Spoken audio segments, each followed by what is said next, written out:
Assalamualaikum warahmatullahi wabarakatuh. Alhamdulillahirabbil alamin wa bihi nasta'in ala umuri dunya waddin. Salatu wassalamu ala amin sayyidina Muhammadin wa ala alihi wa ashabihi ajma'in wa ba'd. Kita sampai ke halaman 21 kitab Jawi.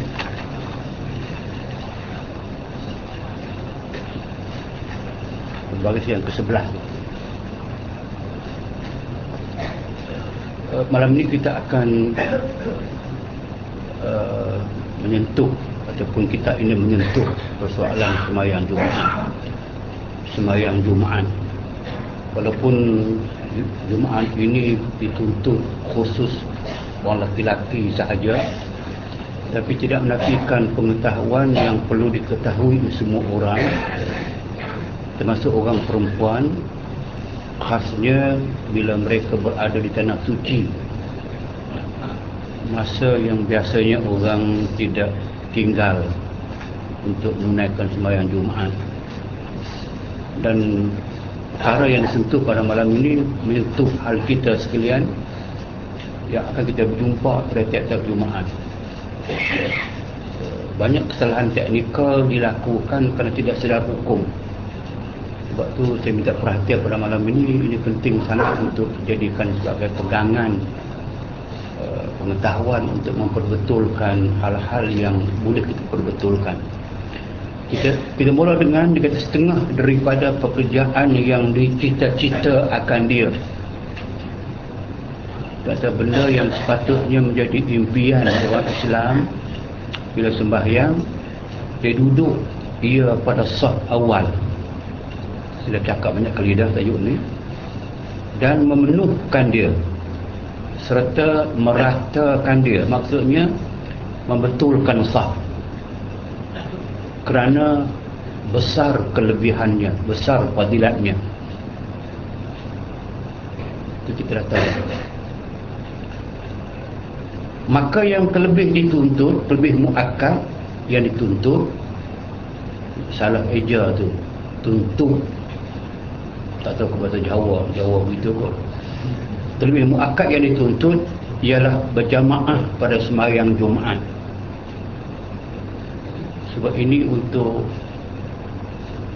kita menjelaskan bahawa dalam mazhab Hanafi dia boleh bersembahyang Jumaat dengan 3 orang. Tak berlaku dah, berlaku kadang-kadang. Dia cukup dengan seorang imam, seorang bilal, seorang siap. So, dia boleh buat 3. Tapi kita jelas dia jamaah sebab ramai. Berjamaah persembahyang jemaah. Kerana wajib aini.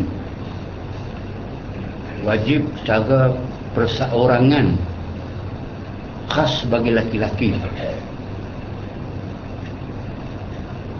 Kemudian berjamaah, di samping disebut berjamaah pada sembahyang subuh dan pada isyak, kemudian pada asar, kemudian pada zuhur, kemudian pada maghrib. Dengan perkataan dituntut sembahyang jamaah pada semua sembahyang wajib. Maka apabila kita ketahui daripada kejahatan orang yang meninggalkan sembahyang berjamaah, kejahatan itu maksudnya dosa, disebut kejahatan sebagai bahasa lama. Apabila kita ketahui daripada dosa orang yang meninggalkan sembahyang berjamaah, di perjanjian yang amat sangat istimewa, kerana Allah menjanjikan orang yang bersalat wajib berjamaah itu, dalam hadis kita faham dia lebih daripada 27 kali ganda dia sembahyang seorang, di samping fadilat yang lain. Jadi Allah dah janji dah bahawa sembahyang jamaah itu dia besar sangat fadilat dia, kelebihan dia dituntut. Maka amat istimewa pula, janji istimewa. Dia bagi pula janjian orang yang meninggalkan sembahyang Jumaat. Yang meninggalkan sembahyang Jumaat disuruh perang dan bakar rumah. Bukan suruh perang sungguh, bukan suruh bakar sungguh. Maknanya dosa yang dia tanggung daripada dia tidak mau buat sembahyang Jumaat itu membolehkan hukumnya boleh dia dibunuh. Macam hadis yang kita baca lah, yang Nabi kata, kalau kamu sedang sembahyang wajib, kita ulang, sembahyang wajib, orang nak lintas depan kamu tahan dia, isyarat tahan dengan tangan boleh, macam berlaku masjid haram boleh. Jika dia tak lintas, okey, nak lintas juga kamu tahan yang kedua.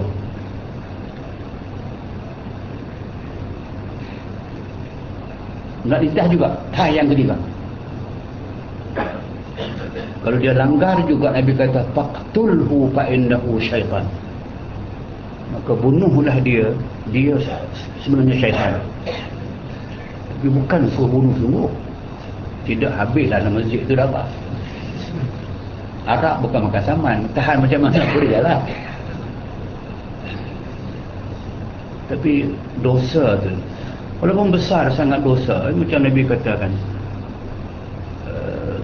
hadis lain berkatakan, lau alimal mar'u ma baina yaday al-musalli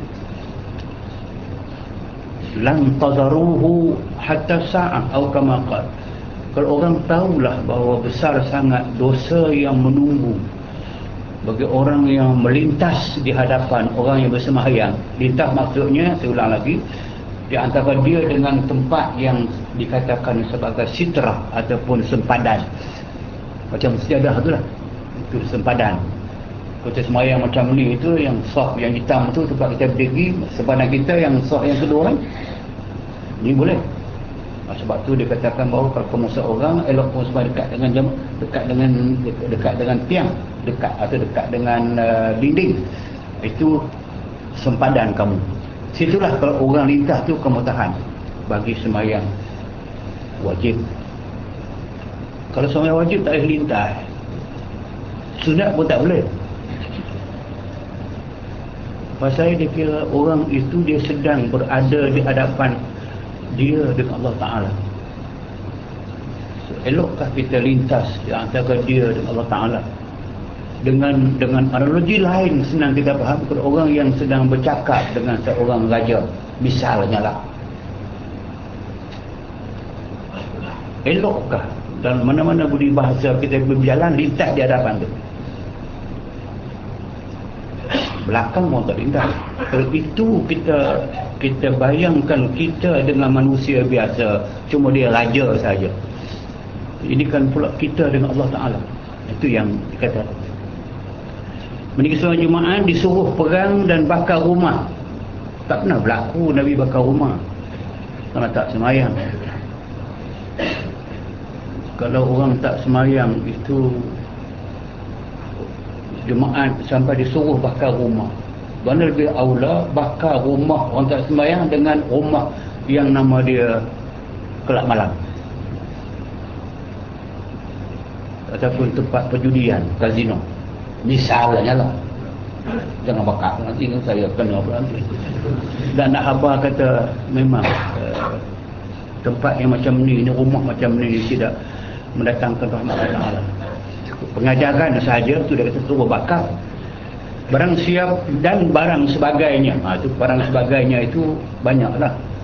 Dulu di kampung saya dulu, zaman orang amat prihatin tentang hukum.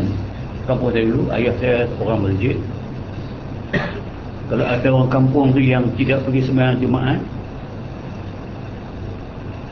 imam ijtihad dalam masjid itu, orang ini bagi peluang dekat dia datang minggu depan. Jika datang, apa kata dia? Jika tak datang minggu depan, kita akan pulau dia. Hidup seorang lah, dengan hidup jamaah. Nuri jangan pergi, mati biar dia tanam sendiri. Mampu orang tak berani. Dia sebut Nuri jangan pergi itu, mampu. Maka semua orang pergi Jumaat. Pengajaran tu dia kata. Dan barang sebagainya tu, kena pulau pun tak berat. Bayang kalau kita pergi buat sembilan ilmu di kampung Seko, datang 4 orang, tak mampu dia. Yang tu dapat nama sebagai kena pulau pun berat. Sakit jangan pergi tengok, mati dia kabur sendiri dia pun sudah berat. Itu yang saya kata, maka pengajaran kita ambil. Maka terlebih keji dan jahat orang yang meninggalkan dia. Keji dan jahat yang meninggalkan sembahyang Jumaat ini tanpa ada sebarang penguzuran syar'i, kerana ia setengah dia fardu ain. Setengah maksud dia sebahagian, dia fardu ain banyak, setengah tu dia daripada fardu ain. Sembahyang Jumaat fardu ain, fardu yang diwajibkan kepada tiap-tiap kepala yang tidak uzur. Dengan muafakat jumhur ulama, sebab ulama semua konsensus, ijma', semua sekali mengatakan ya, tak siapa pun mengatakan tidak. Semuanya konsensus mengatakan bahawa haram dan dosa orang yang meninggalkan akan sembahyang Jumaat. Kerana Nabi bersabda SAW, man taraka salasa juma'in min ghairi uzrin qaba Allahu ala qalbih. Hadis sahih. Barang siapa meninggalkan 3 Jumaat daripada ketiadaan uzur, nescaya dimeterai Allah Ta'ala. Meteri ke meterai? Peteri maknanya dicap ataupun disil. Allah seal hatinya. Maknanya dalam hadis lain dia katakan ditulis daripada orang yang munafik. Orang munafik, orang yang telah ditutup hati dia. Mana mungkin kalau orang itu dah mengetahui Islam itu benar, dia belajar, dia ketahui, dia hujah cukup jelas Islam itu benar. Benarnya benar dalam hatinya, benar dengan kata-katanya, dan benar dalam amalannya. Hati, mulut dan anggota buat. Kalau bercanggah satu sahaja, hati kata ya, perbuatan kata tidak, mulut kata tidak, atau mulut kata ya tapi hati kata tidak, bercanggah antara hati, perkataan dan perbuatan, itu adalah munafik ataupun nifak. Munafik orang yang hipokrit itu, yang orang yang nifak dipanggil munafik. Sifat dipanggil nifak. Nifak ialah orang yang menyembunyikan dalam hatinya penolakan kepada agama Allah, tapi luarnya nampak dia macam beriman dan berpegang dengan agama Allah. Quran sebut daripada awal surah Baqarah lagi, yang dikatakan wa minan nasi may yaqulu amanna billah wa ma hum bimu'minin yukhadi'una Allah wa rasulahu wa ma yaqda'u illa anfusahum wa ma yash'urun. Dan ada di kalangan manusia, kata Allah, orang yang mengisytiharkan, yang menyebut, dia kata kami beriman dengan Allah, beriman dengan hari kiamat, tapi Allah kata wama hum bimu'minin. Allah tahu sebenarnya mereka itu tidak beriman. Mengapa mereka buat demikian, mengata beriman sedangkan mereka tidak beriman?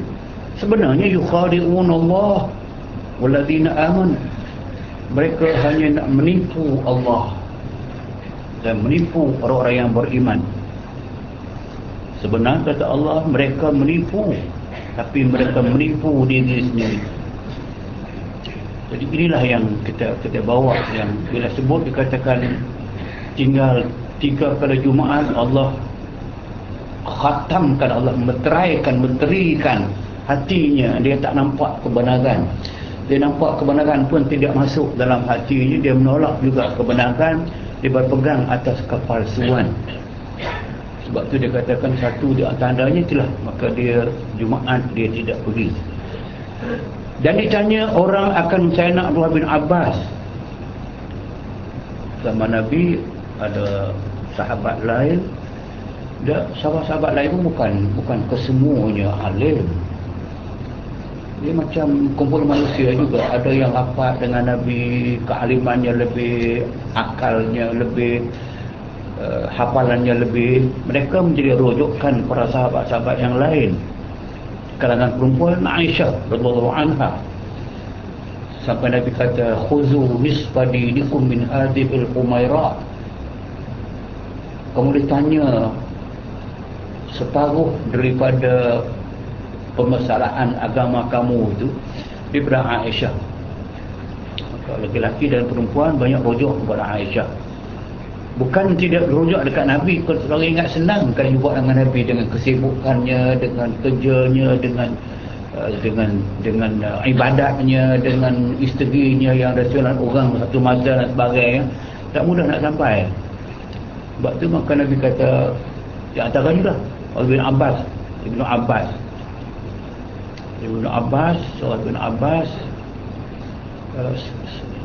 sepupu Nabi lah.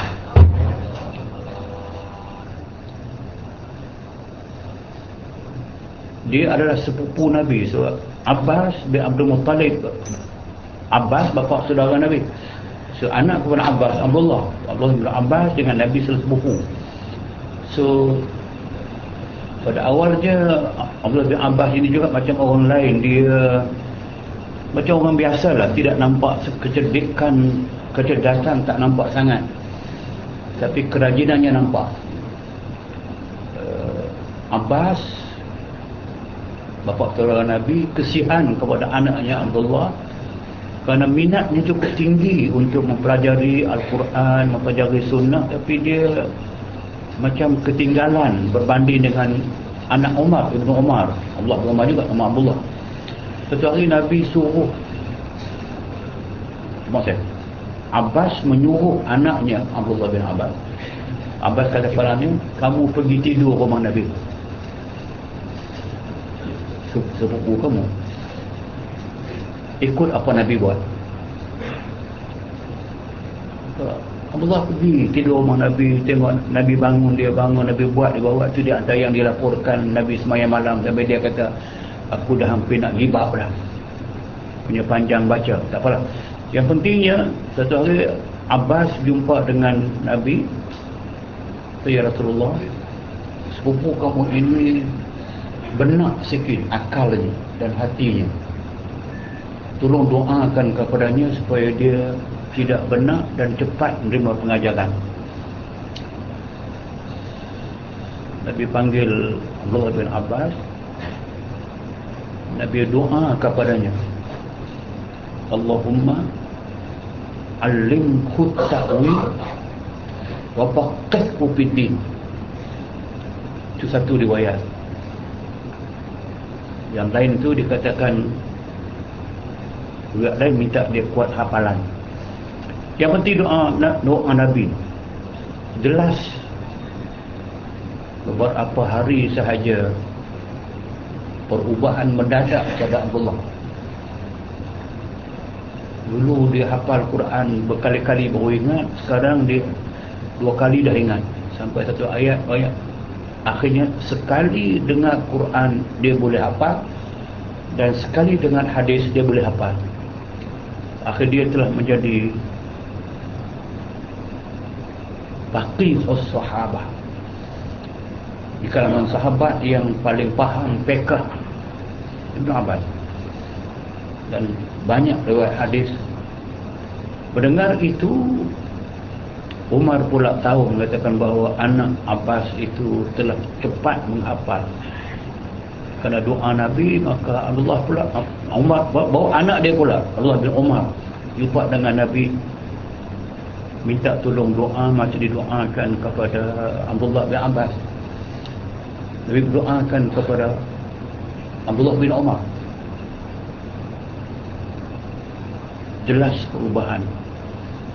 Sebab Ibnu Umar ini seorang yang amat kuat hafalan, kuat pegangan keagamaan, tetapi dia dikenali dalam kalangan sahabat dan ahli-ahli fiqh sebab hari ini minal mutasyaddidin. Dia rigid. Kalau dia pegang tu memang dia tak ada tafsiran lain lah. Dia memang dia cukup halusi dan cukup straight. Ibn Abbas tak, dia agak terbuka. Macam kita juga ada orang yang akal terlalu jamin, keras, tak boleh berubah. Saya teringat lepas saya jadi penasihat bank negara dan nasihat buat perubah bank masuk Security Commission. Saya tak mahu sebut nama, ada seorang dalam itu, seorang daripada anggota kita seorang yang bagus, mengingat banyak, ingat teks hadis, teks fiqh. Tapi jika dia berpegang satu pendapat, kalau orang kesemua dah setuju dah, dia seorang tak setuju, dia tak tulis saya tak setuju. Tak apa, kata biasa kita buat. Saya pernah kata bila saya orang nak ubah, saya tak apa, saya terima pendapat jamaah tapi tulis saya tak setuju. Kita cara buat begitu. Kalau saya tulis pun saya tak ungkit dah. Kawan ini sepanjang mesyuarat bulan depan dia ungkit balik. Hujah baru pula. Saya jawab dah. Selesai. Bulan depan pula ungkit balik. Tak, bonti-bonti. Lagi tak terima dia punya, dia tak senang hati. Nanti saya nak contoh dengan yang nama Ibn Umar. Perlu ada orang betul, perlu pegang dengan pendapat dia yang tak boleh berubah. Tapi tak bolehlah kita dalam jamaah kalau orang semua dah setuju dan sebagainya, saya setuju. Takkan kita seorang betul, orang semua lain salah. Maknanya Islam menerima toleransi pendapat itu, tak ada masalah. Okey. Seorang bertanya Sayyidina Abdullah bin Abbas, tanya apa? Tanya masalah seorang laki-laki berdiri malam dan puasa siang. Diri malam itu maksudnya sembahyang malam, sembahyang tahajud, zikir, wirid dan sebagainya, tetapi tiada hadir akan jemaah dan jamaah, maksudnya sembahyang jamaah. Maka jawabnya, ia di dalam neraka. Ibn Abbas seorang yang agak toleran, tak macam Ibn Umar. Dia pun berpendapat begitu. Sebab tadi balik kepada hadis Nabi yang jelas, tinggal 3 kali Jumaat tanpa uzur berturut-turut. Kalau 3 berasingan tu kita pun pernah. Bulan ni sehari Khamis, bulan sudah 2 hari Khamis, campur semua dah 60 Jumaat dah yang tinggal. Yang dimaksudkan ni yang tinggal 3 kali Jumaat berturut-turut. Sebab tu muka Ibn Abbas kata kalau tinggal dia tak mau, walaupun dia sembahyang malam, dia sembahyang siang, tapi dia tak pernah buat sembahyang jamaah dan sebagainya, Jumaat tak pergi, ia di dalam neraka. Lagi Nabi bersabda, man tarakal jumu'ata salasan min ghairi uzrin faqad nabadal Islam wara'a dhahri. Inilah hadis yang Abah pegang tu. Barang siapa meninggalkan sembahyang Jumaat 3 kali turut-turutlah daripada ketiadaan uzur, maka senya telah melontarkan Islam di belakangnya, meninggalkan Islam di belakangnya. Islam sudah bukan menjadi pegangan dia dah. Kenapa begitu? Sebab saya rasa wajar kalau ya, kita tak tahu di kampung-kampung kadang-kadang ada memang orang yang tidak pernah sembahyang Jumaat, tapi di bandar pun ada, tapi kita tidak pernah ada orang-orang yang memerhati dibagi maksud. Kalau ini berlaku ni, dia mengundang balak. Bila balak turun, macam haji kota tinggi lah. Itu kota tinggi tu. Kalau kota tinggi, air sampai kepada paras the first floor. Kota rendah macam mana? Dah, dia balak.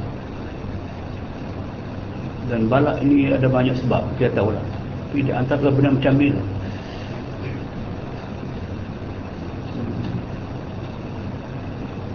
Dia lah tugas ni, tugas semua orang, tapi yang besar ni kena ada sistem.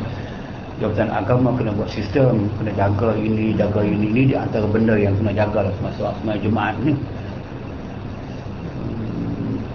Sama juga macam di bandar pun, orang tahu orang yang terpisah Jumaat, pejabat Jumaat dia tak peduli, tak kisah, orang tahu. Tapi ni kalau sampai kepada banyak mana ni orang yang meninggal 3 kali Jumaat dengan sengaja dia telah tu dikatakan faqat nabadha, maknanya dia nabadha, dibuang. Manbuz, orang yang terbuang, terpisah. Nabadha, dibuang Islam daripada diri dia, tampak ke belakang. Islam tidak menjadi pegangan dia dah. Itu seolah-olah dia besar masalah. Ketahui olehmu bahwasanya adalah hari Jumaat itu hari yang sangat mulia pada Allah, kerana Allah penghulu, kerana ia penghulu segala hari. Maksud penghulu ini ialah kita katakan sebagai hari yang terbaik, kepala hari. So Allah buat begitu. Macam dibuat hari, ada hari yang terbaik daripada semua hari, Jumaat. Dia buat bulan, ada bulan yang terbaik di semua bulan, bulan Ramadan. Saat-saat yang terbaik untuk berdoa hari Jumaat, tak tahu bila, tapi di antara yang mengatakan bahawa di antara azan pertama dengan azan yang kedua, antara azan dengan salam semua ada. Batu, dia buat batu ada yang terbaik, batu kita panggil dengan yang terbaik pada kita mungkin batu diamond, yang lain semua batu juga tapi rendah. Dia buat besi, ada yang terbaik besi, ada yang kurang baik. Dia buat kayu, ada kayu yang terbaik, ada kurang baik. Dia buat orang, ada yang terbaik, ada yang kurang baik. Jadi baik di kalangan manusia para anbiya, terbaik di kalangan para anbiya, ulul azmi minar rusul, 5 orang ulul azmi. 5 itu pula yang terbaik seorang saja, Muhammad sallallahu alaihi wasallam. Hari bersama, bulan bersama tu. Hari Jumaat itu adalah hari yang sangat mulia pada Allah. Ia penghulu segala hari, dan padanya hari Jumaat lah dijadikan Adam alaihissalam. Hari Jumaat juga berdiri hari kiamat. Ini tidak akan berlaku hari kiamat melainkan pada hari Jumaat. Dan satu riwayat yang lain, sebab hari yang naik matahari daripadanya hari Jumaat lah, sebab hari Jumaat yang naik mataharinya dimerdekakan Allah Ta'ala pada 600,000 pemerdekaan. Maksudnya Allah mengampunkan dosa. Bila kita bayanglah kalau hari ini insan, kalau Muslim saja puasa 1.5 bilion, 1.5 bilion, kesemuanya tidak kecuali telah melakukan dosa ataupun sedang melakukan dosa. Jadi antara itulah maka Allah Ta'ala muliakan hari Jumaat. Allah maafkan, Allah ampunkan sampai kepada 600,000 pemerdekaan. Macam hari wukuf itu, hari wukuf, hari itulah hari yang paling banyak Allah memerdekakan orang daripada dosa-dosa, memaafkan, menerima ampun dan sebagainya. Itu pada api neraka. Orang siapa mati padanya, mati hari Jumaat. So hari Jumaat dia bermula daripada jatuh matahari hari Khamis. Itu sudah kira hari Jumaat. Sebab hari kita Islam bermula pada jatuh matahari. Tak macam hari Masihi bermula tengah malam. Okey. Barang siapa mati padanya pada malam Jumaat, besoknya Jumaat, disurat Allah baginya, maksudnya diberi, dianugerah Allah kepadanya pahala syahid. Maksudnya pahala syahid, dia pada hari itu mendapat kemuliaan kerana dia telah mati pada hari Jumaat, ada sempena, dan dipeliharakan daripada fitnah kubur. So ini banyak berjenah kubur. Saya terbaca satu soal dua minggu sudah Kosmo ataupun apa ini. Muka depan dia cerita pasal satu kubur di Johor. Lepas dia kebumikan seorang perempuan tua, kubur dia pecah dan berasap. Dan orang yang pergi ke tengok dia cuba nak tutup itu, bahang panasnya terasa, berasap. Dirujuk semula kepada seorang orang tua di kampung itu, perempuan juga. Maka diberitahu ikut surat khabar tu lah. Dia kata si mati itu dia tahu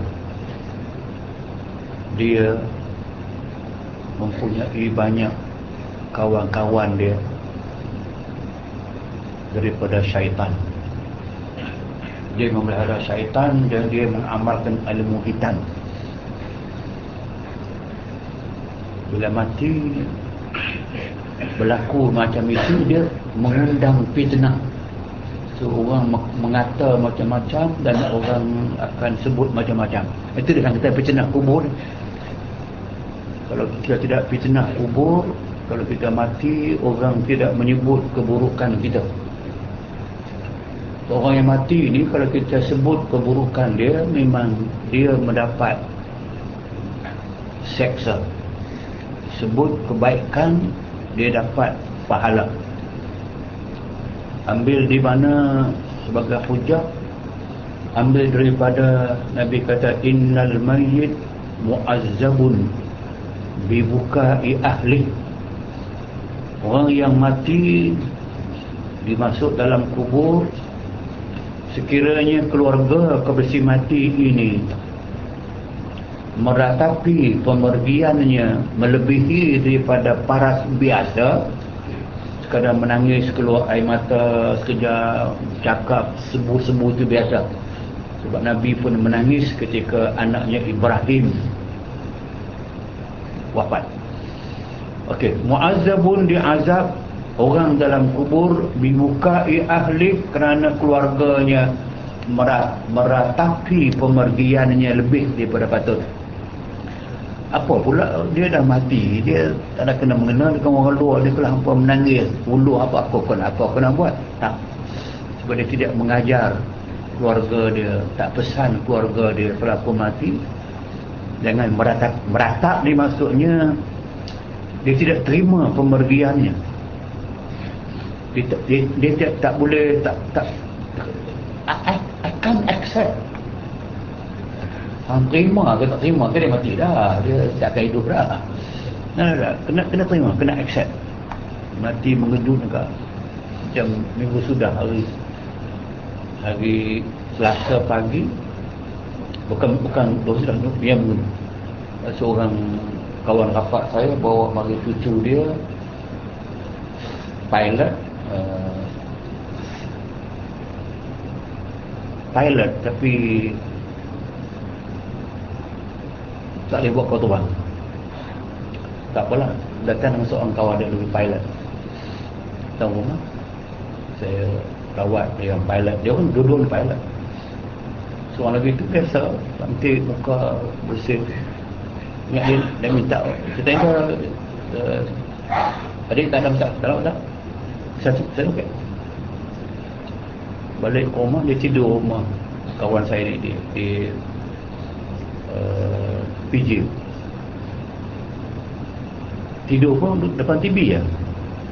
Budak muda, dua-dua tu tak kahwin lagi. Tidur depan TV, tahu waktu lepas tengah malam tidur. Bangun pagi esok, yang anak pada kawan saya ni ngejut dia, sejuk kerah dah badan, meninggal umur 25 tahun. Tak pernah ada sebut penyakit, dan dia budak 25 tahun dah tengah cergas. Meninggal. Telefon saya begitu, saya ada Singapura masa dia meninggal. makna dia kalau perkataan memang keluarga tak boleh terima. Dalam cerita tu puan tak boleh terima. Kebetulan pula keluarga tu orang senang orang Badar dan anak tunggal seorang itu saja anak mereka.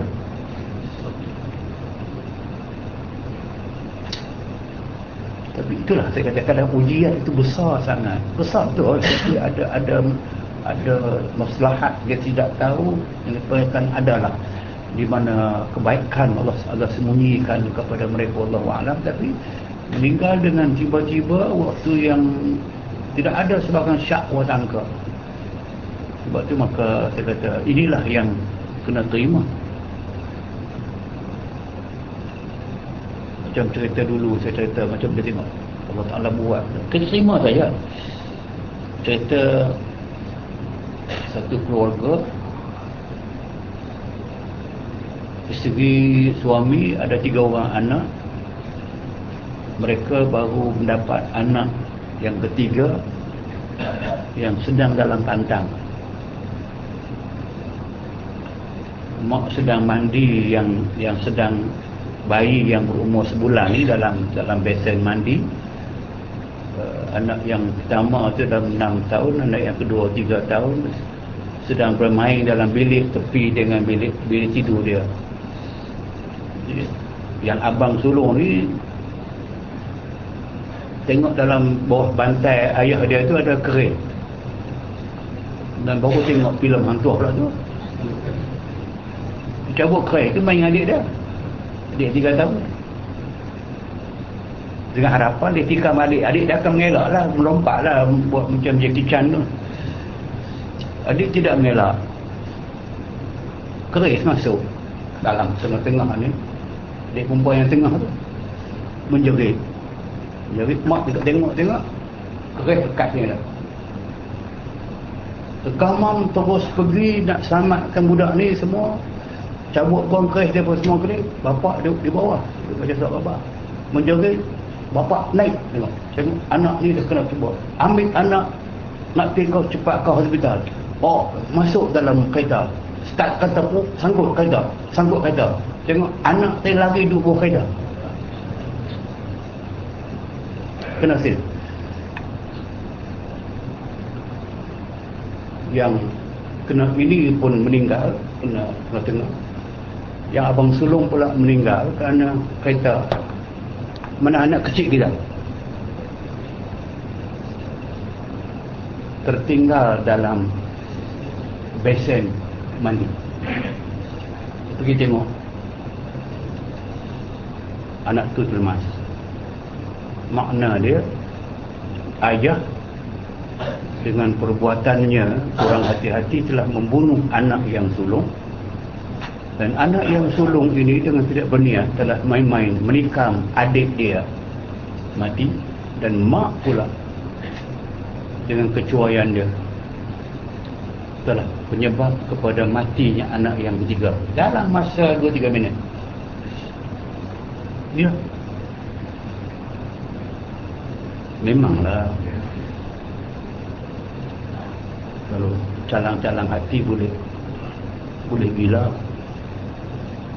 tapi itulah kita boleh sabar waktu tidak berlaku ujian. Kalau Allah menguji yang macam ni kita tak simpang lah, tapi kena terima.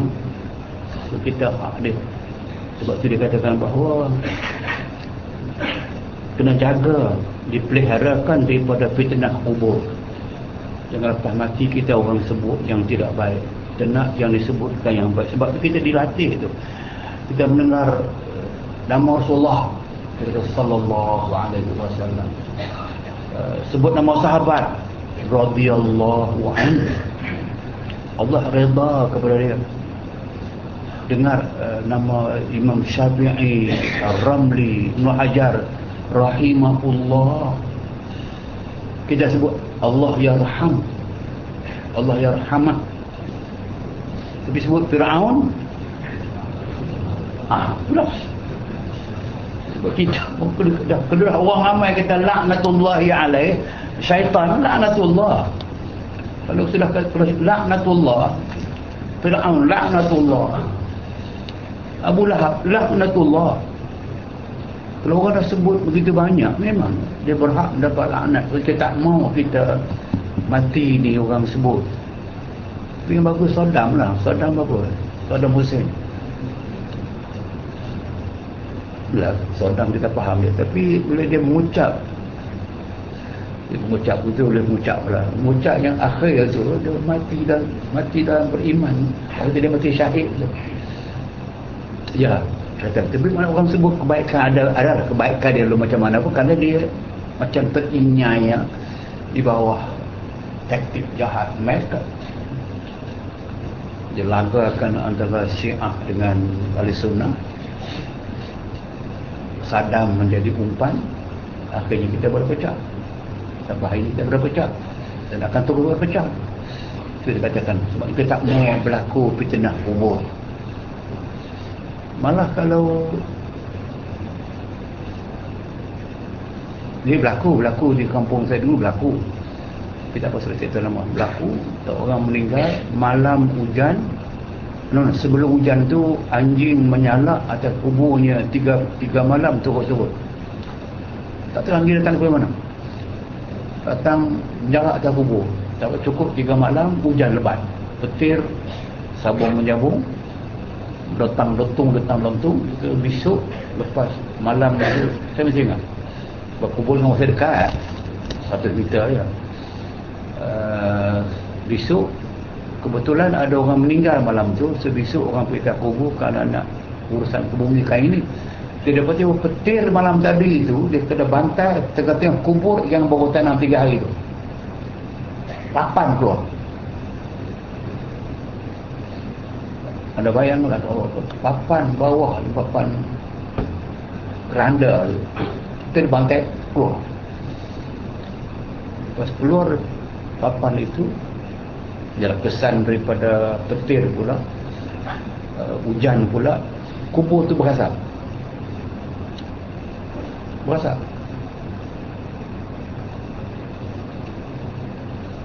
Ayah saya memang dia tahu sangat benda macam ni. Ayah lah jumpa keluarga mereka buat begini, baca Yasin, buat kelima kali. Ayah buat Yasin, pergi siram atas kubur tu, maka redalah yang nama dia asap. Tapi nak tutup macam mana fitnah tu. Dan siapa orang tu? Tu saya dah mau cerita lah. Itu nak kata, inilah yang kita nak minta. Jangan berlaku kematian kita pula berasap, orang nak cakap tak elok. Semua tak elok. Kalau orang cakap tak elok, kita tumpang dapat saham. Orang cakap baik, rahimahullah, orang dia meninggal dunia, padan lah tu. Ada pula padan. Semua kita akan mati. InsyaAllah orang sebut baik. Yang kebaikan itu kita dapat kebaikan. Dan sunat membanyakkan membaca selawat pada hari Jumaat. Ini laki-laki perempuan, tak mesti lelaki saja ni. Selawat Nabi harinya dan malamnya. So, jangan lupa ya, malam Jumaat, malamnya malam Jumaat berjimat, Isnin malam, hari Khamis malam lah. Bukan Jumaat malam, Jumaat malam tu malam tak tu. Ini maksudnya pada harinya, hari Jumaat, malamnya ialah Khamis malam Jumaat lah. Dan membaca Suratul Kahfi. Tengok kita doa amal sama ni memang ulama telah membariskan Suratul Kahfi. Dia banyak pengajaran yang di antara Al-Kahfi itu pengajaran. Ada terbayang bila Ashabul Kahfi yang lari daripada Raja Zalim membawa iman supaya jangan dirosakkan, jangan dipaksakan mereka kufur. Allah Ta'ala dia bawa iman, dia pergi tidur. Allah tidurkan mereka sampai 309 tahun. Bukan sahaja mereka tidur 309 tahun, anjing yang sama dengan mereka tumpang tidur sama tu, yang wakal buhun basitun dira'aihi bil wasit law tala'ta alaihim lawallaita minhum firara wal mulita minhum ru'ba. Bukan mereka tidur saja anjing mereka itu terus berjaga di depan. Mereka tidur dalam gua. Anjing itu letakkan dua tangan begitu, jadi macam anjing pengawal duk tengok siapa nak mari. Dia tak tidur sebab digunakan. Okey. Falabisu fi kahfihim, mereka tidur salah sumiatin sinin, 300 tahun. Wasdadu tis'a, bukan 100 tahun sahaja, tapi 309 tahun. Bila kita berhenti tengok, itu suatu pertanda yang cukup jelas. Kisah yang begitu senang sangat Allah nak hidupkan kita balik selepas kita mati di dunia, dan untuk bangun di akhirat dengan jasad kita yang ini. Pasal Allah boleh preserve Ashabul Kahfi dengan dia tidak dimatikan. Dia hidup tu yang dia tidur sampai ke peringkat wa nuqallibuhum datal yamin wa datal shimal. Mereka tidur bukan tidur terus macam orang mati begitu. Kalau tidur macam tu, segi physically-nya belakang mereka akan dimakan oleh tanah, jadi backish, akan pecah, akan menanah, akan rosak. Tak, Allah balikkan mereka datal yamin sebelah kanan, wa datal shimal balik. Macam kita tidur biasa, pusing sana, pusing sini, selama 300 tahun. Tak apa. Bila sedar lepas 300 tahun, rupanya Allah jaga mereka dengan tidak mengubahkan keadaan mereka sedikit pun. Rambut tidak panjang, misai tidak bertambah, kuku tidak panjang, baju mereka tidak hancur. Sebab kalau kita tidur 8 orang, jaga-jaga tengok kawan kita rambut dah 2 depa, kukunya 5 depa, apa kono ni? Dah langsung tak berubah. Allah boleh preserve orang, dia preserve kain yang mereka pakai, dan preserve anjing. Itu dia kata, berapa lama kita tidur ni? Seorang kata, aku agak sehari. Seorang kata, dah baru separuh hari. Labisna yauman aw ba'da yaum. Kita tidur ni sehari suntuk ni. Dah baru aku tak puas tidur lagi. Aku rasa baru setengah hari, baru 6 jam. Tapi mereka sebenarnya tidur sudah 309 tahun. Itu yang bawa duit. Siapa ada pergi beli nasi lemak? Kamu pergi canai nasi lemak, seorang pergi bawa duit. Kalau zaman kita ni bawa duit zaman Jepun dulu. Zaman Jepun sekarang berapa tahun? 45, baru 58 tahun, 59 tahun baru. Ni 300 tahun. Ataupun bawa duit zaman hang tuah lah. Pergi kedai beli nasi lemak, bagi duit tu. Apa ni? Baru tahu bahawa mereka itulah yang telah Allah selamatkan mereka. Tapi ini kita faham, ini tak dimatikan.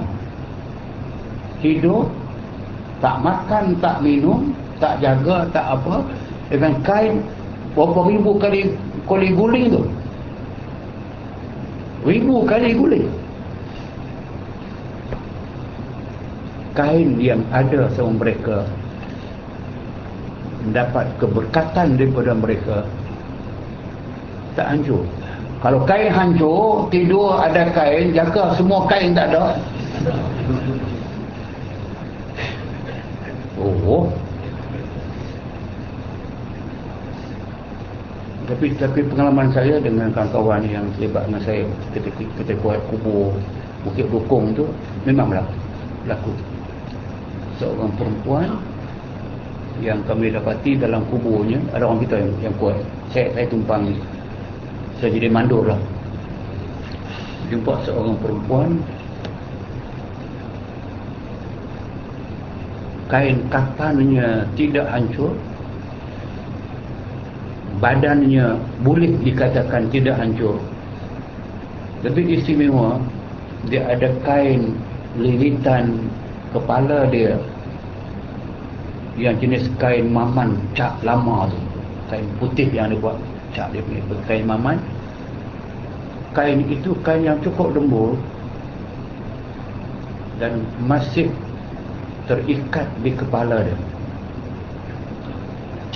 Bila kita ketemu dengan waris-waris dia,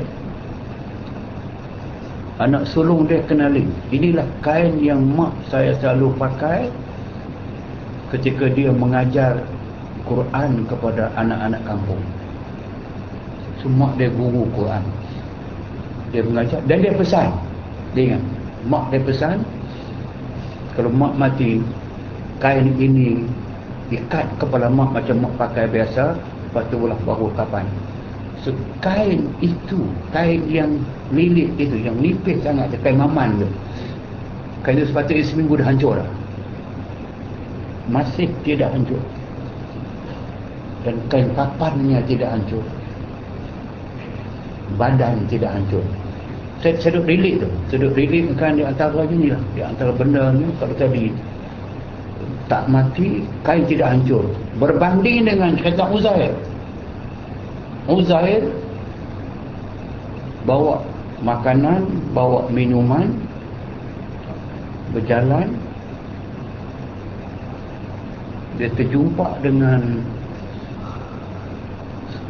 satu tanah lapang yang dahulunya penuh dengan pokok-pokok, tiba-tiba mati semua pokok, kering kuntang, tinggal pasir. Terdetik dalam hati Uzair, anna yuhyi hadhillah ba'da mautiha.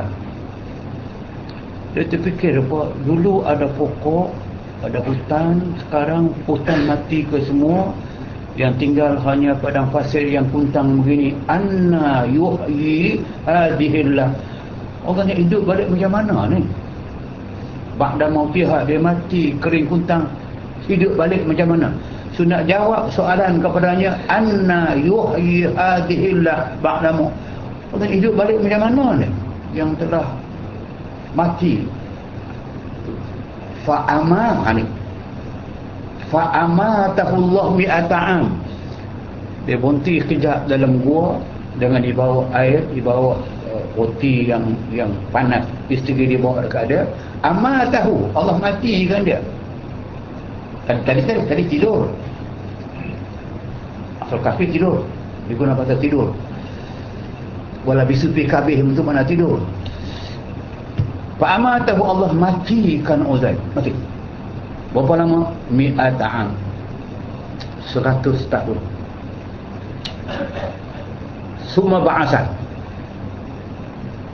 100 tahun Allah hidupkan balik Uzair. Bila hidup balik, roti, pegang roti dia masih panas.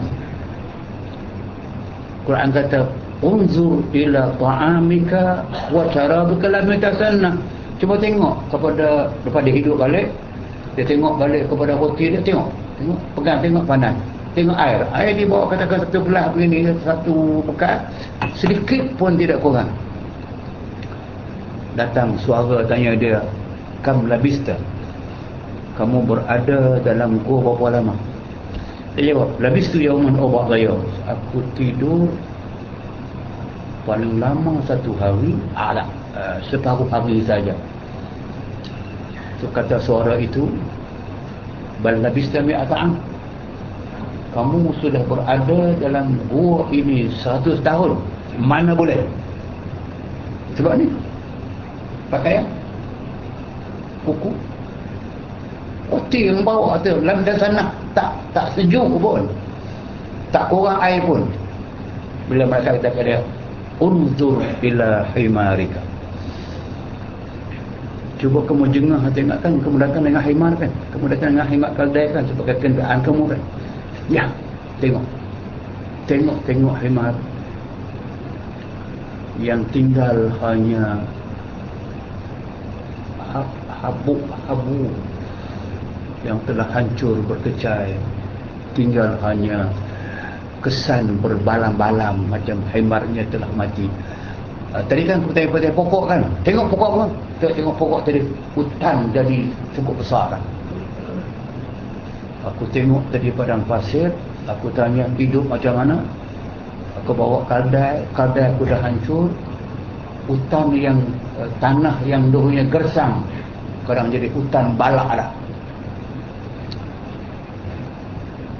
Unzur ila himari, jangan kamu kedip mata kamu. Kamu tengok betul-betul kepada kesan yang kamu nampak pada himarika kaldai kamu tu. Kenapa? Walilaj akal aikan dinas. Kami dah buktikan kepada kamu dan kepada orang kampung kamu kekuasaan kami. Balik catat kat mereka. Apa dia? Tengok kepada kaldai. Kaldai yang mati tadi, yang tinggal hanya serbuk tadi itu, tinggal hanya rupa, hancur, berulang apa, tak nampak ada, hancur, terkesan aja. Allah reverse balik. Yang senang tu faham macam cerita filem lah. Kalau saudara buat filem, ambil gambar kaldai jatuh, mati, bulat, hancur sampai tak nampak apa. Filem itu anda reverse balik. Reverse balik. Exactly itu. Allah reverse balik kaldai tadi sampai dia balik semula menjadi kaldai yang mati, yang busuk mati, sampai kepada hidup segar balik. Dia pun ambil kaldai, naik kaldai, makan roti lah, balik ke kampung dia.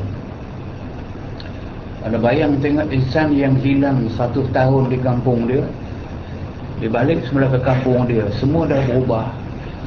Orang semua tak kenal dia, dia pun tak kenal orang dan sebagainya. Cerita, tanya orang tua balik sampai akhir jumpa orang yang tahu. Dulu kami pernah dengar riwayat ada seorang bernama Uzair, dia telah hilang daripada kampung kami, tak tahu pergi ke mana. Aku lah. So nak convince orang percaya balik tu. Inilah. Walinaj'alaka ayatul linnas. Kamu jadi bukti mengatakan kamu Allah Ta'ala boleh hidupkan balik orang yang mati ni. Kaldai mati pun hidup balik. Pokok tadi kau nampak kan, kering puntang kan, kami turun hujan saja akan naik balik. Sini ke semua yang saya bawa mengatakan itulah di antara petanda-petanda kebesaran Allah. Ya fa'alu ma yurid. Dia buat mudah apa yang dia buat. Dia katakan bahawa subhana man amruhu idza arada syai'an an yaqula lahu kun fayakun. Maha suci Allah, tak ada sebarang kekurangan. Dia nak apa pun, dia hanya perintah sahaja, katakan kun, jadilah. Fayakun, maka jadi. Sebab tu maka masalah manusia nak hidup balik ke tak ada masalah. Buat mula tu payah. Payah bagi kita. Kalau orang yang mula buat kereta tu memang pening kepala lah. Dah ada kereta dah, orang nak tiru apa masalahnya, ubah model, mudah saja. Macam orang nak mula reka komputer tu, pening dia. Lepas jadi satu unit komputer aja boleh kat Jepun aja habis.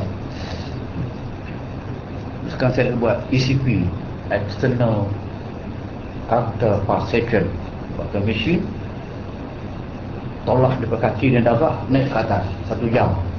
Tum. Pada cerita ni diciptakan oleh seorang doktor pakar daripada Harvard, Profesor Harvard, buat mesin tu yang digunakan seluruh dunia, mereka pakai, saya pakai. Dan cerita tu mesin yang saya pakai sekarang ni mesin daripada China. Kita doktor tu kata, saya baca dalam buku tu ni dibuat oleh mereka, oleh Harvard tu. Saya betul, kenapa pula alat beli daripada negeri China? Mereka buat, tapi banyak orang pakai alat dia tu. Tak dan 10 orang buat, alat tu rosak. Harga dia tak mahal, dalam 1 juta je. Boleh kat China, dia tiru China buat, tahan lebih lasak, harga separuh je. Saya kata nak buat mula payah, nak tiru mudah. Ideanya sama juga, nak buat insan yang pertama ni, nak letakkan anda, saya dengan rupa saya yang orang lain tak boleh tiru. DNA kita panggil. DNA just for you. Jadi ni yang bala qadirina ala an nusawwiya banana. Mengapa kamu ragu aku boleh hidupkan orang balik, sedangkan ibu jari kamu ni aku buat ke semua orang satu pun tak pernah sama. It's DNA. Kalau saya pun tak jari, saya seorang saya yang miliki. Kalau berapa bilion manusia, berapa bilion pattern tak jari, malah kalau kami nak satukan sahaja tak jari, kami boleh buat. Pasal kalau dah berlainan boleh buat, sama lagi boleh buat. Banyak alasan hujah akal yang mengatakan itu. Kita ini mudah sangat Allah boleh balikkan kita mula kepada hari akhirat. Panjang cerita buat malam ni. Betul, kahfi dan sunat mandi meniatkan bagi sunat Jumaat. Tengok, kita ada peluang banyak. Sampai mandi tu pun sunat. Makna dapat pahala. Bergantung dengan niat. Bila mula mandi sunat, mandi setelah Jumaat ni, adakah nak pergi Jumaat itu baru dikira sunat, ataupun setengah jam sebelumnya, ataupun nak turun? Tak. Jawapan dia bahawa sunat mandi sunat Jumaat dia bermula daripada naik matahari pagi tu. Pasal bagi anda yang bekerja di Kuala Lumpur, Putrajaya tu, mandi pagi tu, itulah mandi Jumaatnya. Mana ada orang percaya mandi sunat Jumaat? Mengambilkan borek yang mandi. Jangan. Sebab tu peluang ada dari pagi tu dah. Aku niat semayang sunat hari Jumaat. Kalau yang di kampung yang pencik-pencik macam saya ni, nak pergi pukul 12.30 misalnya, semayang nak mandi, kita kata itu mandi itu mandi sunat. Mandi sunat maknanya mandi yang mendapat pahala. So dapat pahala tu air yang kita bayar tidak sia-sia, perbuatan tidak sia-sia, dapat sunat pula, dapat pahala. Tu dia kata sunat Jumaat tu. Dan berpagi-pagi kepadanya. Tu dia. So pagi-pagi tu Jumaat. Mana ada? Tak apalah. Tak boleh pergi tengah hari lah. Dan membanyakkan mendengar kepada khutbah.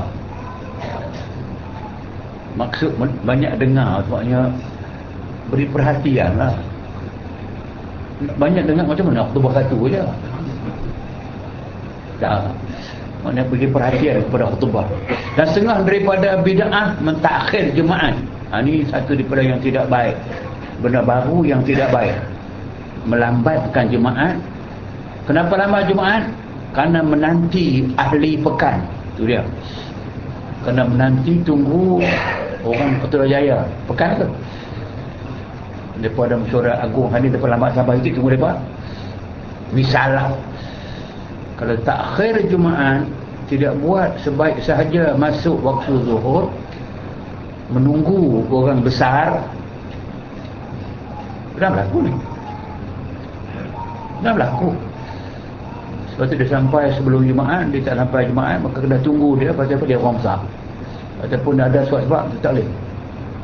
Bid'ah mentakhir Jumaat kerana menanti ahli pekan, penduduk bandar dan segala orang yang mempunyai pekerjaan mereka.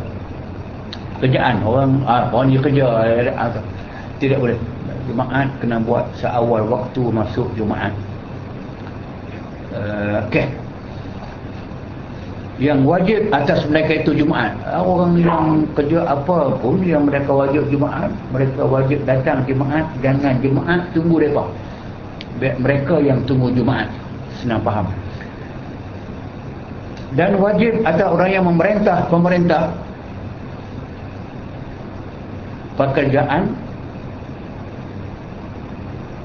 bahawa keras atas mereka itu. Maksud dia, orang yang ada kuasa hendaklah mengambil tindakan yang tegas dan keras kepada orang yang melambatkan Jumaat ini atau menangguhkan Jumaat, tak boleh.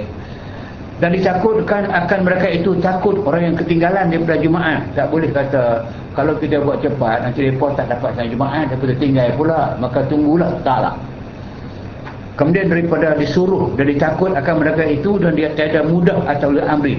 Tidak boleh mudah atas pemerintah wali amri pada meninggalkannya daripada menyuruh. Kena terus. Dalam pemerintah, jika dia takkan pemerintah nak suruh sendiri, dia bagi kuasa lah kepada, kalau dulu kita buat Islam ada badar, sekarang badar lah tak dipakai. Inilah sampai kepada peringkat dia katakan bahawa tugas dan tanggungjawab agama itu besar dan berat. Disebut oleh Amri dia mempunyai hikmah. Tapi itu kalau oleh Amri yang kalau dia suruh orang semayang, tapi dia sendiri tak semayang Jumaat. Bila tuan jangan lupa mengatakan bahawa kita masih ada tempat yang Walil Amri tidak pergi semayang Jumaat. Saya sebut tak elok.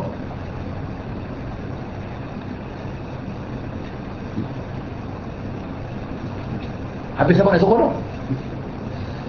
Kita nak suruh. Kita rakyat nak suruh, tak boleh. Walil Amri, ulang, Walil Amri ada yang tidak pergi semayang Jumaat. Okey, saya sebut di seorang doktor pakar dijemput pergi ke rumah pembesar negara pada hari Jumaat pukul 11 pagi. Doktor ini kebetulan doktor yang kaki semayang ni, yang tak pernah tinggal semayang, tak pernah tinggal semayang Jumaat lagi lah. Pergi buat cek blood pressure lah, itu gini apa semua ini, sampailah pukul 12 minum teh, semua saya sembang. Hari ni kita makan dengan saya dah suruh orang makan semua. Dia tengok jam kan, 12.30 sembang ni semua, pukul 1 ni dia tengok jam. Satu suku semua sembang, nasi masak, nasi diangkat dari suku. Jom kita makan nasi masak. Dia makan. Dia ni, ya Allah, aku nak sebut nanti korang ajak lah apa semua ini. Dia dua orang pergi makan, sembang berbudur. Ni cerita ni saya depan isteri saya di belakang. Saya doktor tu, isteri saya kata. Dia balik tu punya menyampah diri, dan dia daripada itu dia kata saya tidak akan pergi buat servis, kata kita buat minta maaf. Dia baru cerita kata, kalau hari Jumaat panggil orang pergi ke rumah buat pemeriksaan sampai ke peringkat orang tidak semayang Jumaat dan dia tidak semayang berapa kedua. Ini tajuk yang kita kenal. Ini berat dan dimaklumkan bukan satu Jumaat sahaja yang dia tidak pergi, lebih daripada 3 Jumaat tidak pergi. Kerana kalau dia pergi, seolah-olah akan sial. Saya tak mahu sebut nama, tapi besar.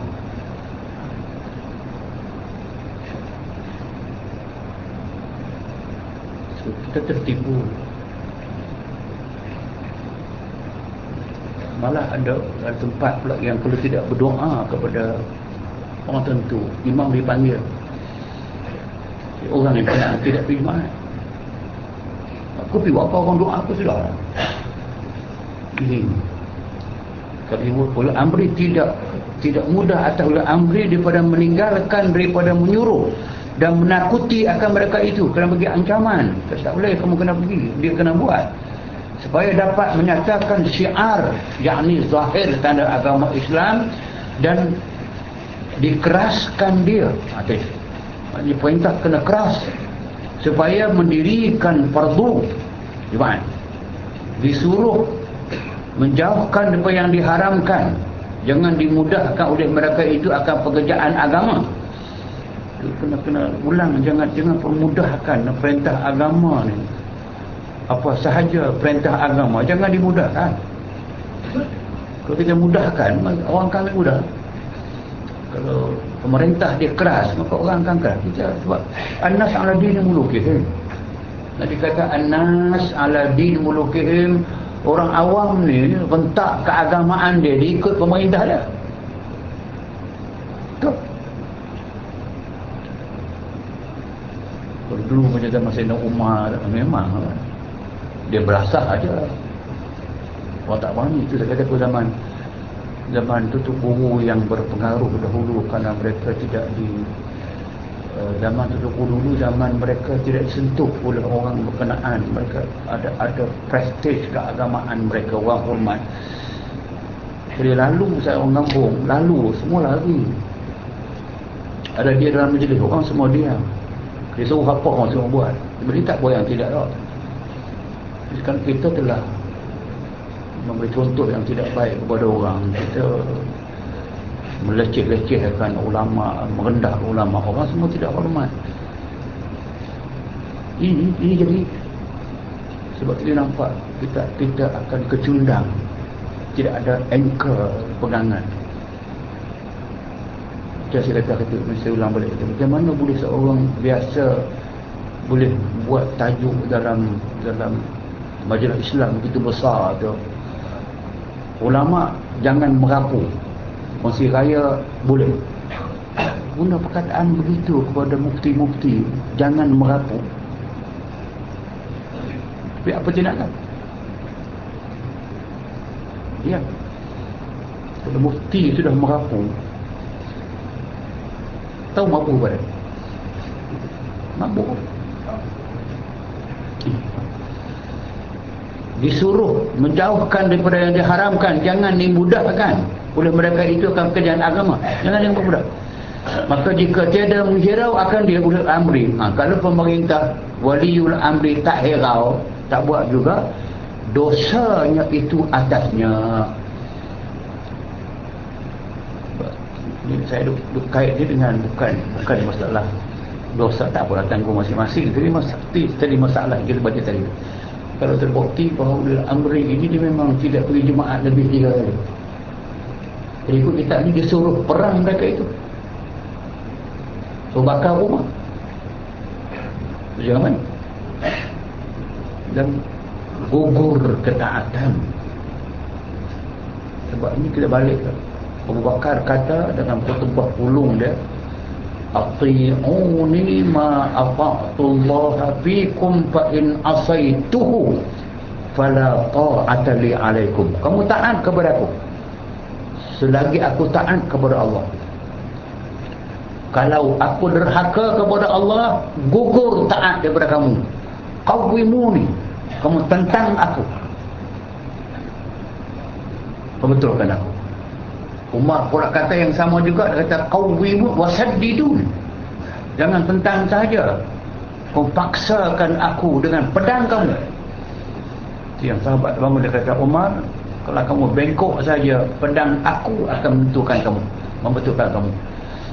Umar kata, aku puji Allah Ta'ala yang telah mengutuskan di kalangan rakyat Umar ada orang yang sanggup membetulkan Umar dengan pedang dia. Syabas, thank you very much.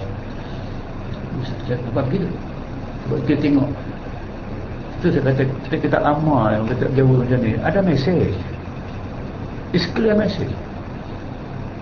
Sebab orang dulu dia menulis, dia ada ilham dibagi itu sampai relevant, dia punya idea sampai zaman mana pun ada mesej. Kalau sekadar baca begitu, saya tahu kita tak dapat mesej itu. Kita saya ulas nampak tak nampak sudahlah. Ulul amri, dosanya itu atasnya. Sebab meninggal akan diamrul bil ma'ruf. Pemerintah yang tidak peka, tidak serius untuk menegakkan yang ma'ruf ini, besar. Jangan main. Dan nahi mungkar, dan dia kena cegahkan kemungkaran. Kemungkaran yang nampak ke tak nampak ke, wajib dia cegah. Tapi itu kita orang duduk makin confuse ni. Yang cakap cegah mungkar ialah mencegah maksiat.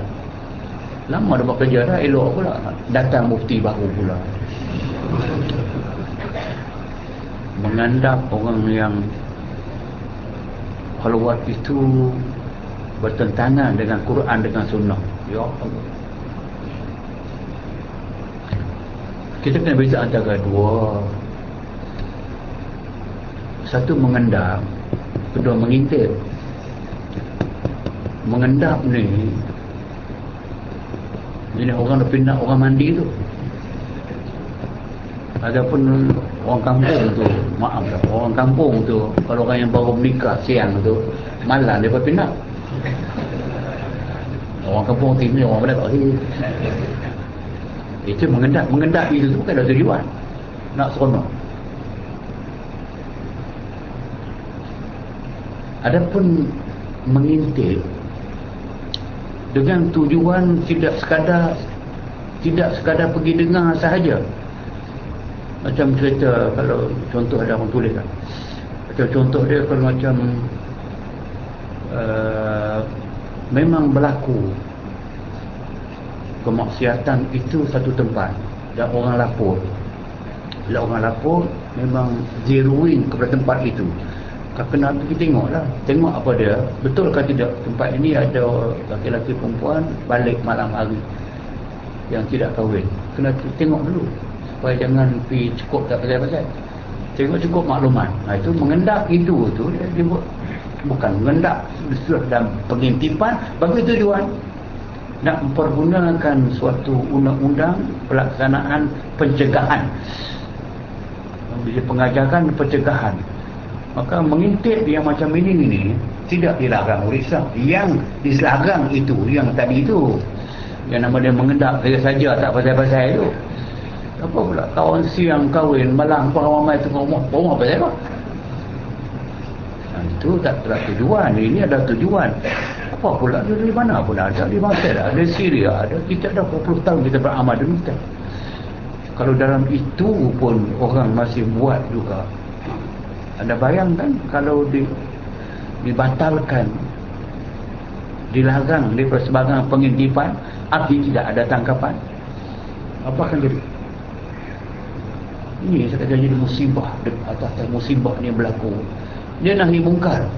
Maka telah maklumlah sembahyang Jumaat itu tiada dapat Jumaat. Ini besar. Ini kita nak masuk kepada, selesai Pak tadi. Ini nak masuk kepada bab bilakah anda pergi Jumaat itu anda dapat tunai sembahyang Jumaat, sah Jumaat, dapat pahala Jumaat. Dan bilakah anda pergi tidak sah Jumaat, anda tak dapat Jumaat pada hari itu, anda kena sembahyang Zuhur. Apa tujuan dia? Mana kalau hari itu anda tak dapat Jumaat, maknanya satu Jumaat anda miss. Minggu depan pula something wrong, jadi macam juga, tak sah Jumaat juga, sudah Jumaat. Lain pula, itu yang nak takut supaya jangan sampai 3 Jumaat kita tinggalkan tidak menunaikan Jumaat. Takut yang tadi itu.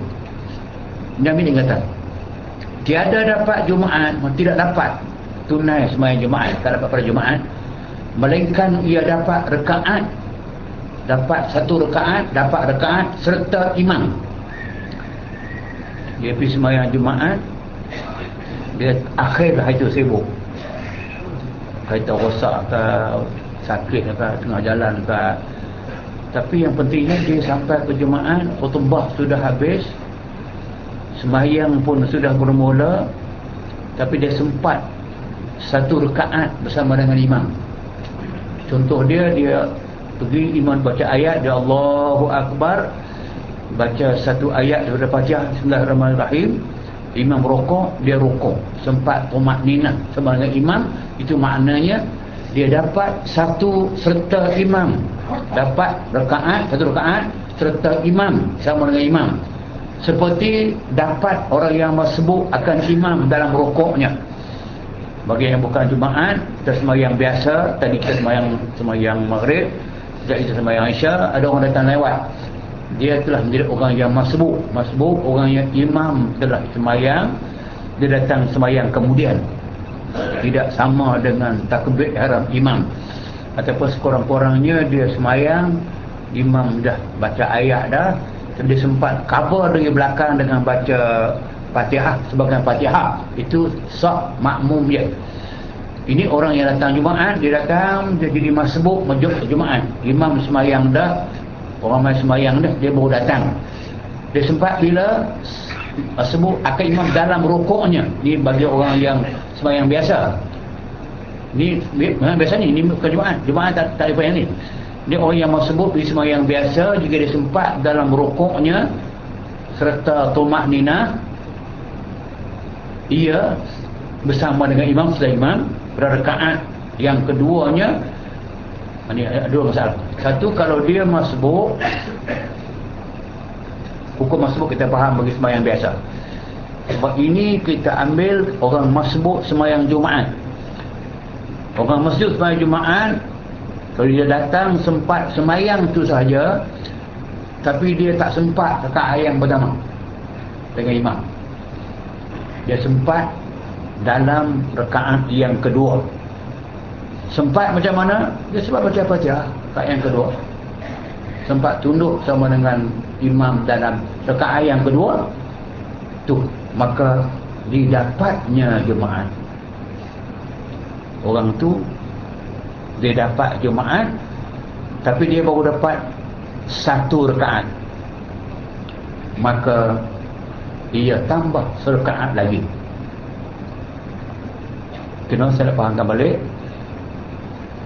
Sembahyang Jumaat, kalau anda terlambat pergi sempat bersama dengan imam dalam rakaat yang kedua imam sembahyang Jumaat, masa sebelum rukuk lah,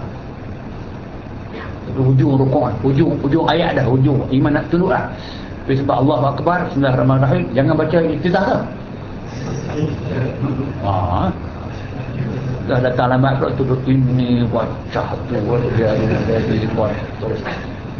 Dia kita bila belaga antara sunat dengan wajib, kena buat waktu yang sama. Ada tinggalkan yang sunat, anda buat yang wajib. Okey.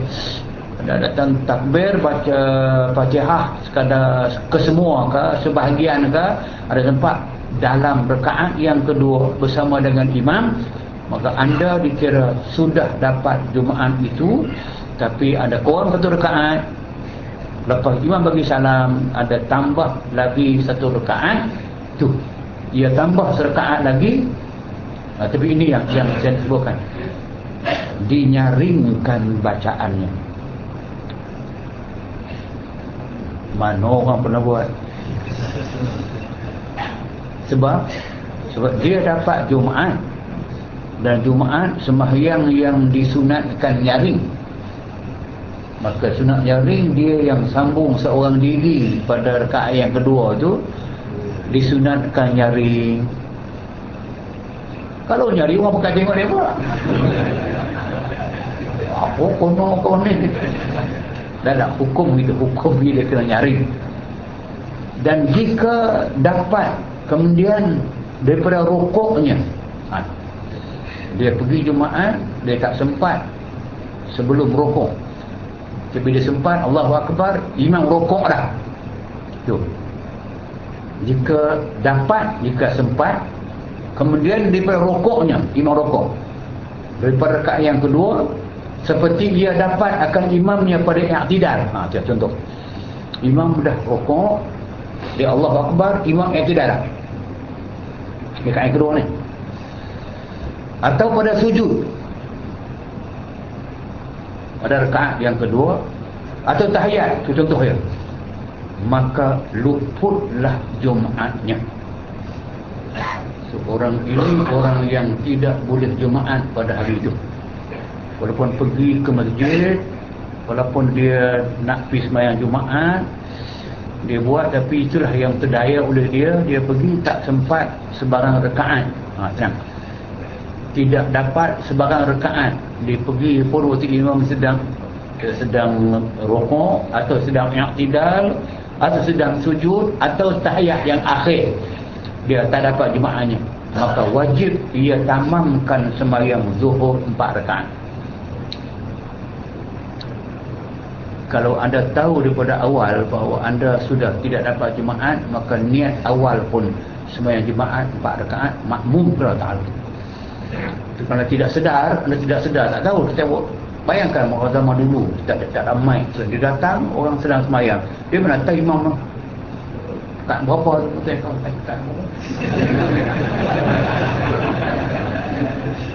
dah datang lambat pula.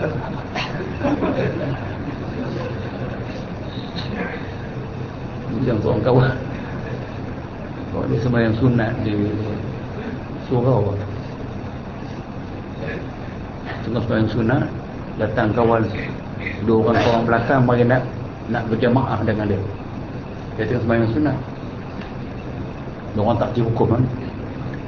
Dia nak habaq kawan belakang tu, aku sembahyang sunat, hampa jangan ikut aku lah. Tapi dia dah sembahyang, dia buat begitu, potong.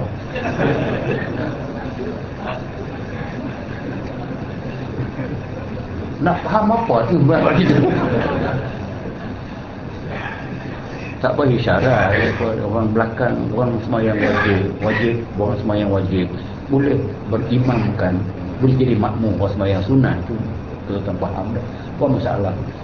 Oh, saya sembahyang sunat, lepas tu boleh sembahyang wajib, jadi jangan ikut lagi lah, nanti rasa lagi mana batal sembahyang kamu isyarat itu. Satu. Yang keduanya, apa masalah? Kau sembahyang sunat, dia ikut kamu, kau bagi salam, dia sambung, kau pergi belakang dia pula, kamu jadi makmum pula, selesai.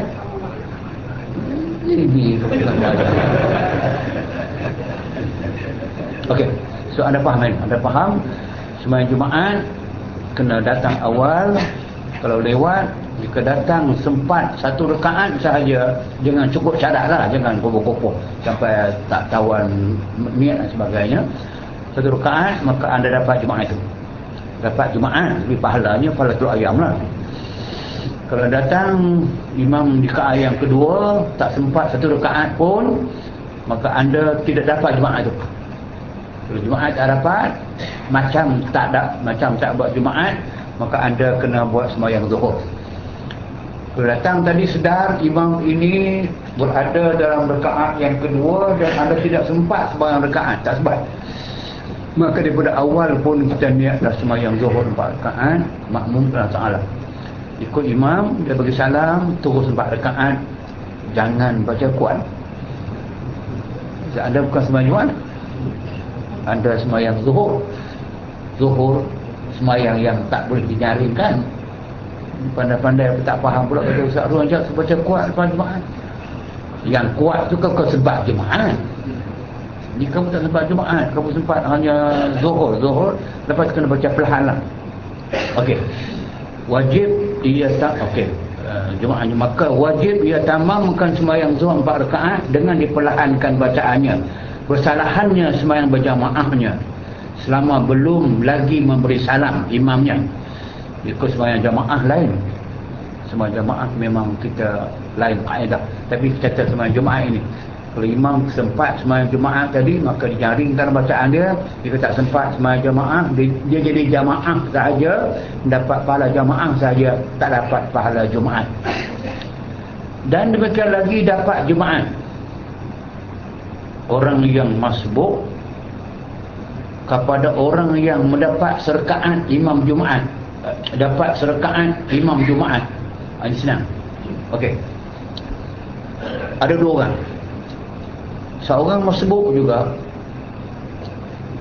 tapi masbuk itu masbuk yang sempat rakaat yang pertama ataupun yang kedua dengan imam Jumaat, yang orang tu dia dapat Jumaat. Datang lagi seekor orang, seorang lagi belakang tu, dia tak sempat dengan imam, dia sempat dengan orang ni saja.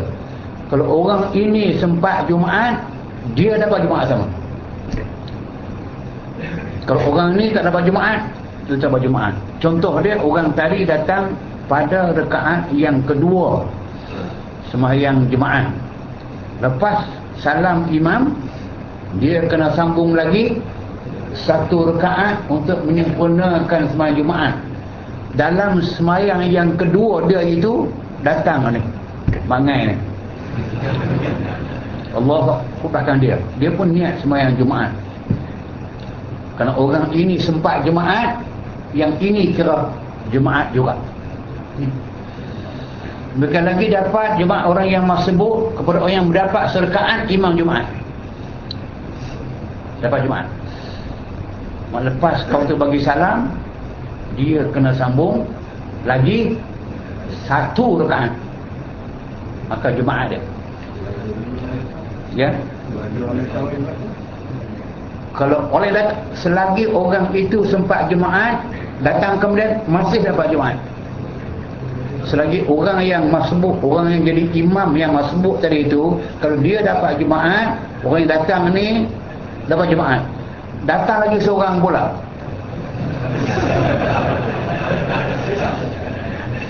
selagi orang itu dapat Jumaat, maka makmum dapat Jumaat.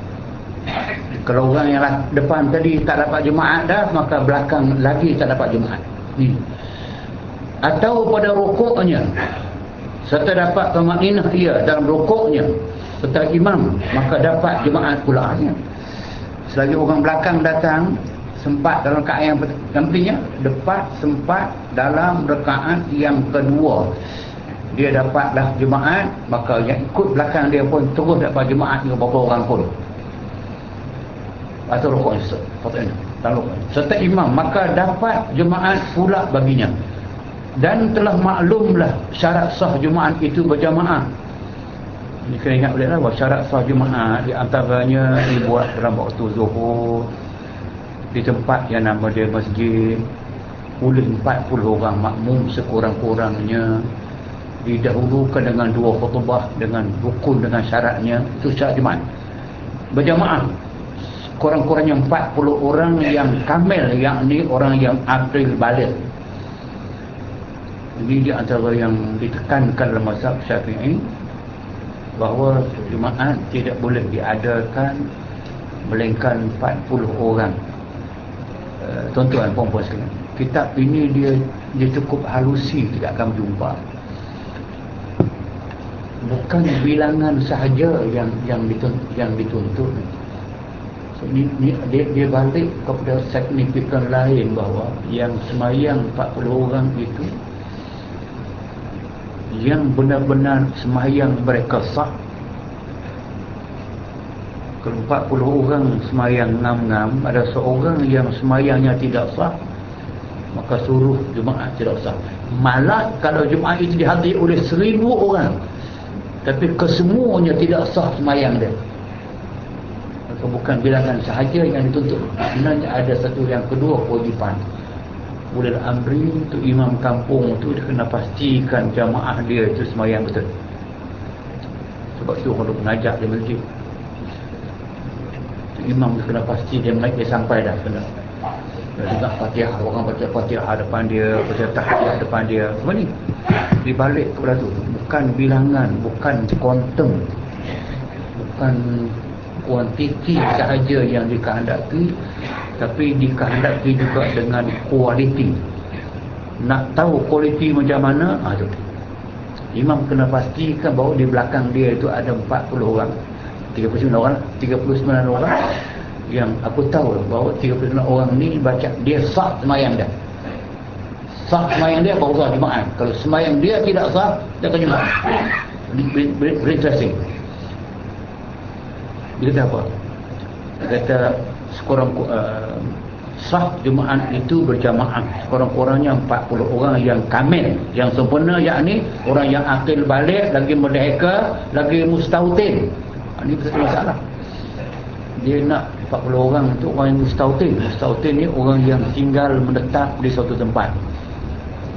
Saya beritahu dah ulang, orang yang bermukim, orang yang musafir tapi dia bunti satu tempat lebih daripada 4 hari, tak masuk kira hari dia sampai dengan hari nak bertolak. Kalau orang yang berada pada 4 hari satu tempat, semua 6 hari lah, 6 hari sahaja, orang tu dipanggil orang yang musafir. Lebih sikit 6 hari dia sudah bermukim, dia bukan mustautin. Mustautin macam saya di Bandar Baru ini mustautin. Saya balik Perlis, saya musafir walaupun rumah saya. Sebab dia kaedah dia, kalau tidak menetap satu tempat lebih daripada 6 hari, kalau lebih 6 hari kita bermukim, Bertahun-tahun di situ dia pakai mustautin. So, yang orang yang nak cukup bilangan ni, orang yang akil, orang yang balik, merdeka, tak apalah. Mustautin yang menetap. Dia tak nama orang yang bermukil. Sebab orang mukil tak masuk bilang. Nak bilang orang mustautin yang menetap. Lagi syaratkan pula 40 orang yang sah sembahyang dirinya. Syarat itu mestilah menutupi kehendak orang itu sembahyang bagi dirinya sah. Dia sembahyang seorang diri, dia sah.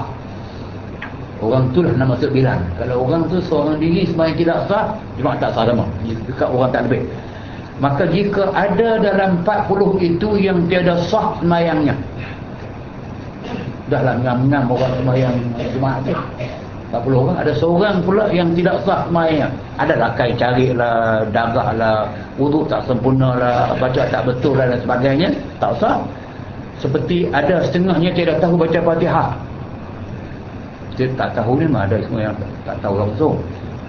Dia tak tahu pada kita ni yang Fatihahnya ada yang cacat yang serius. Yang ni tiada kena membaca setengah daripada huruf Fatihahnya. Ini serius. 3 tahun tunggu-tunggu dah. 3 4 tahun Darus Syifa dalam proses pengambilan peringkat terbaru dalam orang-orang yang berminat nak ikuti kuliah perubatan saya pada malam Selasa. Memang kita panggil mereka, kita temu duga mereka dengan membaca Al-Fatihah, baca At-Tahiyyat, dan tanya rukun iman, rukun Islam dan sebagainya, beberapa soalan yang lain. Tabu, keadaan paling serius. Fatihah yang paling baru ni,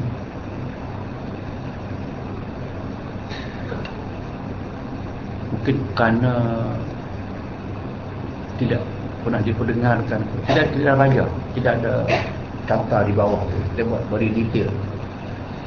Yang pentingnya bahawa di kalangan golongan perempuan tahu bahawa ni seorang sahaja yang Fatihahnya betul.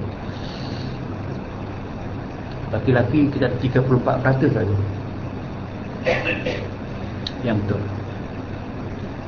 67% tak betul. Major mistake. Tapi kita berminat untuk memperbetulkan mereka. 5% kita akan ajar. Yang sebelum ni tahu sudah lagi serius. Tak ada yang benar-benar boleh. Itu saya kata. Ini kita buat tarak, kita panggil dia orang. Semua datang. Kita ada ahli-ahli pakar kita yang dengar bagi markah. Fatihah tidak. Ni kalau sampai huruf Fatihah pun tak betul, huruf yang sebut tak betul tu huruf ni baru makhraj, tempat keluar huruf di mana, mustaqim ke, walau bol ke wazal. Ni bila kait dengan dia siapa pun kait dia, kalau tidak sah sembahyang dia, maka dia tak masuk bilang dalam Jumaat. Kalau dalam Jumaat itu, kalau majoriti yang memang tak tahu, tak kenal Fatihah, maka semua tidak sah sembahyang. Jadi dia katakan membaca setengah daripada huruf Fatihah tak kenal. Jika taksir pada belajarnya, maka tiada sah sembahyang dirinya. Maksudnya dia tak tahu, dia tak belajar. Tuan-tuan perempuan ni kita belajar lah ni, kita okey lah. Datang belajar, dengar soalan, tanya, dan yang saya sentuh dalam urusan saya, tengok dia mengangguk. Tak tahu angguk apa, dia pergi angguk lah. Itu untungnya orang yang belajar. Dia ada mahasiswa, ada mahasiswa. Nah, orang belajar ni, dia kata tidak taksir pada belajarnya. Arti dia tak boleh baca betul, baca silap, dia masih tidak taksir, dia tidak cuai, dia belajar. Dia ada kelas, dia pergi, dia belajar. Memang tak akan dapat ilmu satu malam, satu hari. Tapi selagi dia belajar, anda baca silap, sedang belajar, dimaafkan kerana anda sedang belajar. Jika taksir maknanya dia cuai, dia tak belajar, ada kelas. Tak payah pun habis clear lah, susah sikit kan, tapi tak ada masalah. Tak kena bayaran, dapat makan pula, buat balik pula, dapat pergi rumah pula. Ya, maknanya ruang diberi sebab begitu. Kita takut kadang-kadang tu yang jauh tu, yang semangat, yang dekat. Tidak apa yang dekat ni pun alim semua dah. Tak apa tu. Tapi yang saya terangkan bahawa bila sedang dalam belajar, kita ada suatu excuse, saya sedang belajar dan tak sampai lagi ikut bab yang saya jahil, maka anda diterima. Dia ada berhenti belajar taksir, maka hukum tidak sah, tidak sah sembahyang dirinya. Atau orang yang ummi, orang yang tidak tahu baca, tak tahu tulis, memanglah orang tak tahu baca tulis ni, dia belajar ikut dengar saja, dia bukan ada kitab, bukan ada buku, tak apa, dia orang ummi. Tapi yang taksir pada belajar, dia cuai, dia tak serius belajar, maka tidak sah sembahyangnya. Demi kerja tidak sah sembahyang dirinya. Orang tu orang ummi, tak pergi belajar, tak pergi baca, tak tulis, dia belajar tak apa, sah. Jika dia ummi, dia tidak belajar, dia taksir, dia cuai, sembahyang tak betul, maka tidak sah. Maka tidak dapat mereka itu dibilangkan 40 dengan ittifaq Syekh Ibnu Hajar dan Syekh Ramli. Sekat dulu. Yang pentingnya dah tahu mengatakan bahawa kes sembahyang Jumaat ini kes yang serius, dan kita kena buat ikut peraturan, dan kita ada buku. Dan kita tahu bila yang kita dapat Jumaat, bila yang tidak tahu. Kerana hampir tidak pernah ada Jumaat yang tidak ada orang yang masbuk. Hampir tidak pernah ada Jumaat yang tidak ada orang masbuk. Ada orang datang kemudian. Orang datang kemudian, kadang-kadang kita, kadang orang lain. Dia datang kemudian, dia kena tahu bila dia dapat rakaat, dapat Jumaat, sambung.